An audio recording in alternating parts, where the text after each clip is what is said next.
Muy buenas noches y bienvenidos a Los Informantes. Aquí estamos, como siempre, como todos los domingos, con tres grandes historias. Por una simple casualidad, dos mujeres que viven realidades opuestas y en dos mundos completamente distintos se encontraron 34 años después de una separación que ninguna de las dos recuerda. Jennifer vive en España y es periodista. Ángela vive en Barrancabermeja y vende morcillas en la calle. Pero están unidas por un lazo imposible de romper. Lo que Armero se llevó. El actor Julio Sánchez Cócaro desenterró un tesoro. Lejos de las cámaras, pero convertido en todo un detective, le siguió la pista a una película que habían grabado unos suizos hace 43 años en Bogotá. Él hizo el papel protagónico, tenía solo 12 años y sus coestrellas, entre otros, fueron María Eugenia Dávila, Pepe Cáceres y hasta su propio padre. 3 generaciones de actores y la historia de una joya escondida. En los últimos 3 años fueron rescatados por la Policía Ambiental 78.067 animales víctimas del tráfico ilegal. Una de las especies más amenazadas en nuestro país es el mono aullador rojo. Los traficantes los secuestran, se los arrancan a las mamás y muchas veces mueren antes de que los puedan vender como mascotas. En el zoológico de Medellín los recuperan de la tortura y el maltrato para que puedan regresar sanos y salvos a su casa. Empecemos. El aviso en el periódico que puso Ángela Rendón buscando a su mamá lo leyó Jennifer de la Rosa al otro lado del Atlántico y pensó que había encontrado la pista que llevaba años buscando. Ambas sabían que habían nacido cerca de Armero cuando la tragedia en el 85 y no mucho más, pero empeñadas cada una a su manera y con sus propios medios en buscar su pasado, terminaron en un largo abrazo que las tendrá unidas para siempre. Diego Rubio fue testigo del reencuentro.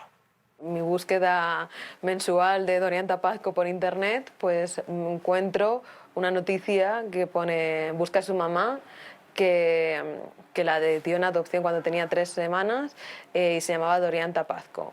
Hay alguien que coincide buscando a la misma persona que usted busca, a María Dorian Tapazco Telles. Y ahí me quedo yo, como no puede ser, esto no es posible, ¿no? Posiblemente ustedes pueden ser hermanas. Yo le dije, posiblemente. Dijo, sí, porque solamente Dios y la ciencia es la que lo sabe. Jennifer de la Rosa tiene apellido, acento y pasaporte español. Creció en una familia acomodada de Valladolid, una ciudad al norte de Madrid donde las temperaturas alcanzan los 10 grados bajo cero. El acento de Ángela Rendón es más bien entre paisa y santanderiano. Creció en Manizales y hoy vive en un rancho de tablas en Barrancabermeja, la capital petrolera colombiana, donde el termómetro marca 40 grados un mediodía cualquiera. Jennifer y Ángela tienen vidas opuestas, pero las une un hilo irrompible, un hilo de sangre.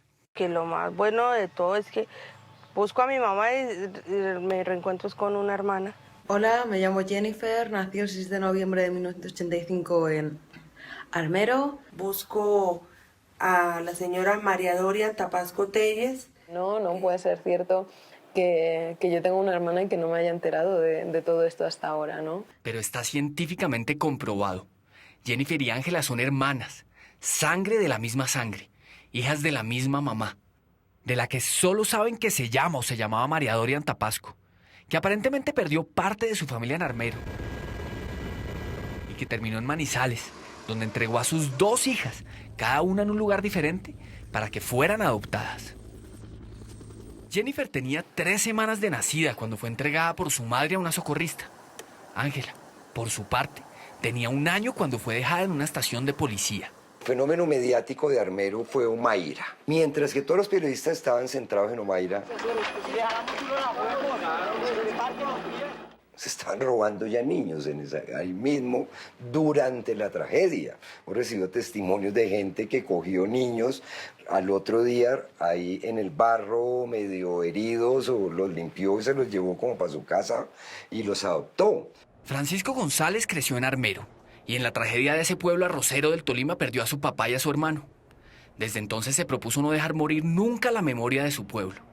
Por eso, hace más de una década creó la Fundación Armando Armero y trabaja sin descanso para reunir a las familias que lo perdieron todo y a todos con la erupción del volcán. Vendieron muchos niños, otros los adoptaron de manera express, ¿sí? Por conductos regulares o irregulares. Entonces, ¿qué pasaba? Mientras que las madres estaban en los hospitales reponiéndose de sus heridas, cuando salían del hospital, al mes, a los 2 meses, salían a buscar a su hijo y ya ahí vino todo el viacrucis, que le decían, vimos a su hijo en tal albergue, vaya, no, que sí, que acá estuvo, que no estuvo, que al otro. Entonces, en esa tristeza, en esa lucha, llevan 34 años buscando. Cientos de cadáveres terminaron como rehenes en fosas comunes. Miles de heridos fueron trasladados a hospitales de diferentes ciudades y perdieron para siempre el rastro de sus seres queridos. Y la mayoría de los niños huérfanos fueron adoptados casi sin vigilancia del Estado ni papeleo.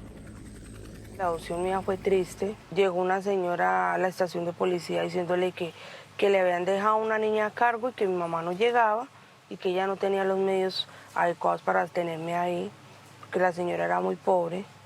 Papá dice que él fue a verme y que yo estaba en unas condiciones terribles. Entonces él le dijo, la vamos a adoptar pero con papeles, como debe ser porque no quiero tener problemas. Hay madres que me dicen, no, es que me separaron de mi hijo, es que yo lo tenía, dice, pero se lo llevaron. Días después, Jennifer, la menor, fue entregada a una casa de adopción y ofrecida a una pareja de españoles que no había podido tener hijos ni había tenido la suerte de poder adoptar en su país. Y mis padres, en los datos que les habían dado a ellos, los poquitos datos, pues sí que decía que mi padre había fallecido en la avalancha y que mi madre me había dejado a cargo de una socorrista de la Cruz Roja que estaba en los servicios de auxilio. Y después entré como una familia de acogida hasta que pasara un poco más el tiempo y el ICBF, el Instituto Colombiano de Bienestar Familiar, fue el que luego determinó que yo era como apta para ser adoptada, ¿no?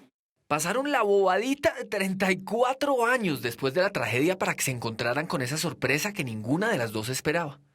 Que mientras su mamá seguía desaparecida, una hermana las esperaba del otro lado del Atlántico, aunque ellas todavía se sienten unas perfectas desconocidas. Es que todavía es como complicado, ¿no? Porque yo creo que las relaciones se construyen, ¿no? Hemos compartido, gozado un poquito, no de pronto como debe ser, por las circunstancias de ella, las mías, el trabajo y todo eso. Pero sí se ha gozado lo que se ha podido y ahí estamos en la lucha. Y ahora pues ya me siento como mucho más cercana a ella, ¿no? Y conociendo pues a sus hijas, ahora que las he podido conocer. Poco a poco vamos construyendo nuestra historia, ¿no? Y sí que son diferentes. Mientras Jennifer era la hija única y soñada de una familia amorosa y pasaba una infancia tranquila en el norte de España, Ángela era víctima de maltrato físico y psicológico permanente por parte de su mamá adoptiva. Aunque ella, la verdad, prefiere llamarla madrastra, pues cree que una madre nunca sería capaz de hacerle eso a un hijo. Entonces yo decía, no, yo tengo que saber algún día de dónde soy, quién es mi mamá. A veces decía yo, bueno, mi mamá, ¿por qué hizo eso? ¿Por qué tal cosa? Nunca terminó el bachillerato y a los 21 años ya tenía 2 hijas. Y mientras aprendía a ser mamá, iba creciendo en ella el afán de buscar a su propia madre. Porque aunque su papá nunca le dijo de frente de dónde venía, ella se olía la verdad desde muy niña. Así que se puso las botas de investigadora y empezó a armar el rompecabezas de su pasado. Pero claro, la primera pieza la tenía su papá adoptivo. Entonces yo le decía a mi papá, ¿verdad que yo soy adoptada? Entonces él se quedó como así y me dijo, sí, mamita, pero yo la quiero a usted como mi hija. Entonces yo empecé como ahí a decirle a él, pero ¿quién es mi papá? ¿Quién es mi mamá? ¿Qué pasó con ellos?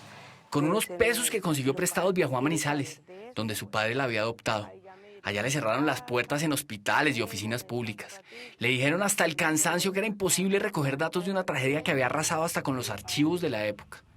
Y cuando estaba a punto de tirar la toalla y enterrar definitivamente a su familia biológica, dio con el nombre de su mamá. Y solo con ese dato se fue para la prensa a ver quién le paraba bolas. Entonces yo le conté al señor, le dije, vea, yo quiero que me colaboren porque yo estoy buscando a mi mamá, yo fui adoptada, yo quiero saber de mi mamá. El señor muy amable me dijo, sí, claro, me tomó la entrevista y todo eso y yo le conté todo y ahí quedó. Él lo sacó por el Cubo y la Patria y todo eso. Pasaron días, meses, y no apareció nadie. Ángela volvió a Barranca Bermeja, a su casa sencilla frente a un pozo petrolero, a su trabajo de medio tiempo como aseadora, al puesto de carretera donde vende morcillas con yuca todas las tardes para completar lo del arriendo y el estudio de sus hijas. Hasta que un año después entró la llamada de Francisco, de la Fundación Armando Armero, quien le dijo que muy probablemente tenía una hermana. Jennifer, como juiciosa investigadora y periodista, pues mira en redes, me dice, oiga, vea, yo encontré esta historia. Entonces yo, bueno, pues, ¿cómo solucionamos esto? Pues llamémosla pues de una. Uy, no, espere, no, de una llamémosla. Pan. Yo de una vez le dije al señor, yo le digo algo, yo plata no tengo. Pero no era una estafa. Era que Jennifer, su hermana perdida, había encontrado en internet la nota de prensa en la que ella buscaba a su mamá, quien curiosamente tenía el mismo nombre de la señora que aparecía en los papeles de adopción como su madre. Y yo, no puede ser posible, o sea, que haya sido tan sencillo, ¿no? El hablar con ella, de repente estoy escuchando la voz de alguien que puede ser mi hermana. Jennifer estaba entonces a 8.000 kilómetros de distancia y sabía muy poco sobre sus orígenes, aunque sus padres adoptivos nunca le ocultaron que había nacido cerca del volcán, que su papá biológico había muerto tras la erupción y que ella siempre había tenido un aroma especial, un aroma café. Y después sí que podría ser ella, ¿no? Recuerdo desde que tengo uso de razón que me dijeron que venía de aquí, de Colombia, y me prepararon un álbum de fotos de cuando vinieron a por mí, a Manizales, y ahí pues me iban explicando. Y la verdad es que me lo explicaron muy bonito, diciendo pues eso, que yo venía de Colombia como el café. A pesar de crecer en una familia que no pasaba angustias económicas, su vida no ha sido tan fácil. Claro, ser un adolescente que se veía diferente en una ciudad de pocos inmigrantes la hacía sentir un bicho raro.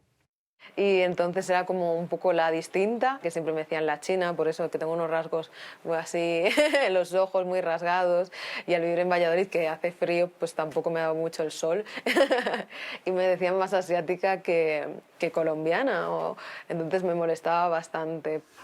Jennifer sentía un afán incontrolable de encontrar sus orígenes.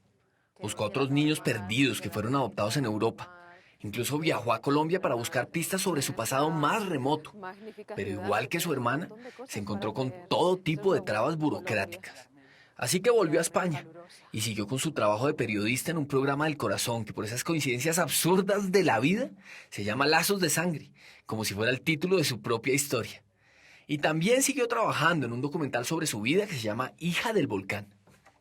Estas muestras de sangre las tomó usted. Claro. Y usted le lleva esto al doctor Yunis. Y al doctor Yunis le llevo esto clasificado. Le digo, mira, de pronto este adoptado, crucémoslo especialmente primero con este que puede ser, puede que sí, puede que no. La prueba de sangre entonces nos mostró que su perfil genético de ADN mitocondrial era idéntico, lo cual nos confirmaba que ese perfil de esas dos personas tenía esa relación de ese vínculo materno. Usted está 100% seguro de que ellas dos son hermanas. La prueba de ADN mitocondrial nos muestra que están relacionadas, no por línea materna, y el documento que dice que su mamá se llamaba igual es lo que nos cierra, no esa confirmación de la prueba de ADN. Y precisamente para hacer creíble semejante novelón de la vida real estaba el doctor Juan José Yunis, un señor genetista, miembro de una estirpe de reputados científicos que se ha encargado de recoger muestras de sangre de centenares de sobrevivientes de Armero, entre ellos los llamados niños perdidos. Y este es el cuarto reencuentro de familiares de Armero que sus análisis han confirmado. Hemos tener en este momento algo más de 300 personas estudiadas en la base de datos, de las cuales entre 40 a 50 son lo que nosotros llamamos los niños o las niñas perdidas de Armero, que en este momento son adultos, que fueron adoptados, que se encuentran la mayoría fuera del país y que entonces han dado su muestra porque quieren ubicar a sus familias. Tras confirmar la noticia, Jennifer empacó maletas, viajó a Colombia y selló el reencuentro con un abrazo sentido. Que no puede ser posible, es que esto no me puede estar ocurriendo a mí. Para ella todavía es duro, o sea, no, cree que eso es algo como una mentira. Somos muy diferentes, además. Ella es muy emotiva. Yo soy como esa parte castellana fría, ¿no? De espera, soy muy racional. Ya uno por lo menos sabe que tiene una hermana, alguien y su vida ha sido bastante dura, ¿no? Y la mía, pues eso, pues parece un cuento de hadas, ¿no? Comparada con la de ella que ha tenido que luchar muchísimo por sacar adelante también su familia, que tiene 2 niñas. Pero las dos coinciden en que su historia de la vida real, por más novelesca e inverosímil, todavía no ha llegado a su fin. Falta mucho por recorrer en su propio cuento macondiano, que solo tendrá un final realmente feliz cuando sepan qué fue de su madre biológica. Si mi mamá está muerta, pues bueno, listo, uno tiene que aceptarlo. Pero si mi mamá está viva, por lo menos va a ser algo, yo creo que es algo inesperado que yo. Porque tengo muchas cosas que hablar con ella. Me ha hecho mucha falta esa mamá. Que ninguna de las dos la vamos a juzgar, ¿no? Por el hecho de habernos dado una adopción, si eso era lo que deseaba, o por haber pasado una mala racha. Es como, no, solo queremos saber pues cuáles son nuestros orígenes, ¿no? Qué es lo que pasó entonces para terminar de estar tranquilos. A pesar de la dicha de este reencuentro que pintaba imposible, todavía queda una pregunta suelta en el ambiente. Una pregunta medio absurda, que nunca tendrá respuesta. ¿Por qué la suerte las llevó a lugares tan diferentes? Tú te sientes eso como una marioneta que tuvo pues yo la suerte de ir a parar a España y Ángela de quedarse en Colombia, ¿no? Yo hubiera corrido con la suerte que corrió Jennifer. Porque, diciéndolo así, ella es alguien en la vida, es una profesional. Muchos dicen que son igualitas, que tienen la misma sonrisa y la misma forma de la cara. Otros las ven tan diferentes como el invierno español y el sol inclemente de Barranca. O como sus realidades. Unas realidades tan antagónicas que el simple hecho de haberse encontrado ya es tan insólito como que una colombiana crezca en Valladolid. O mejor, como tener petróleo en el patio de su propia casa.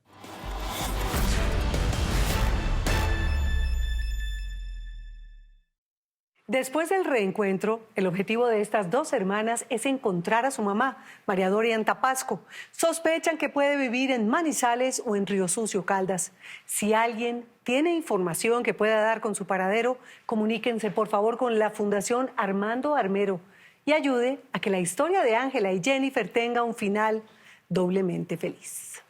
Hola, los invito a que se suscriban a nuestro canal de YouTube aquí. Y si quiere ver alguna de nuestras grandes historias, es fácil. Haga clic aquí. Chao, nos vemos.